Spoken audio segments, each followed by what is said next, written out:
Guys it's me अस्मिता मिसार अनि आजको कार्यक्रम चाहिँ रहेको छ प्रदेश स्तरीय विज्ञान प्रदर्शनी कार्यक्रम। अनि त्यसपछि आजको कार्यक्रमको चाहिँ म विभिन्न सामानहरू हामीले कसरी गरेका छौँ ती कुराहरू देखाउन गइरहेको छु।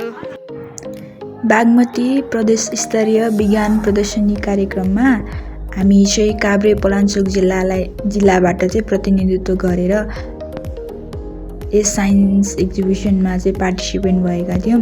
अनि हामीले चाहिँ यस कार्यक्रममा चाहिँ विज्ञान विषय अन्तर्गत बायोलोजी, फिजिक्स, केमिस्ट्री अन्तर्गतका सामानहरू बनाएका थियौँ।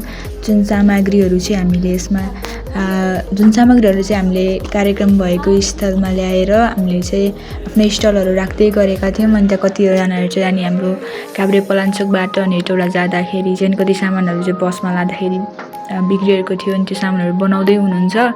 अनि कतिजना चाहिँ अनि त्यहाँ अब कसरी प्रेजेन्टेसन दिने भन्ने कुराहरू तयार गर्दै हुनुहुन्छ। हामीले बायोलोजी अन्तर्गत चाहिँ अनि किडनी, फोक्सो, हार्ट अनि त्यसपछि लङ्सहरू बनाएका थियौँ।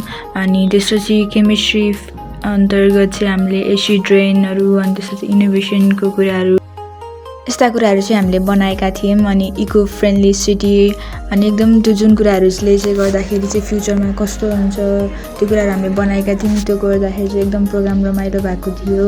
अनि बागमती प्रदेशको 13वटै जिल्लाहरूबाट पार्टिसिपेन्ट भएको थियो। अनि यो चाहिँ हामीले काभ्रे पलाञ्चोक जिल्लाकोमा भएको चाहिँ जिल्ला स्तरीय विज्ञान प्रदर्शनी कार्यक्रममा चाहिँ सन्दीप मणिमा विचनी फर्स्ट भएको थियो। अनि त्यही भएको कारणले चाहिँ गर्दा चाहिँ हामीले चाहिँ प्रदेश स्तरीय प्रोग्राममा पनि पार्टिसिपेट हुन पाएका थियौँ। प्रोग्राम एकदम राम्रो थियो। अनि त्यसपछि हामीले बनाएका सामानहरू चाहिँ मैले हाम्रो स्कुलले बनाएको अनि साइन्स एक्जिबिसनको सामानहरू चाहिँ मैले यहाँ देखाएको छु। अनि प्रोग्राम एकदम राम्रो थियो। अरू स्कुलहरूले बनाएको कुराहरू सामानहरू पनि हामीले हेर्न पाएका थियौँ, जुन कारणले गर्दा चाहिँ हामीले धेरै कुराहरू सिक्ने मौकाहरू पायौँ।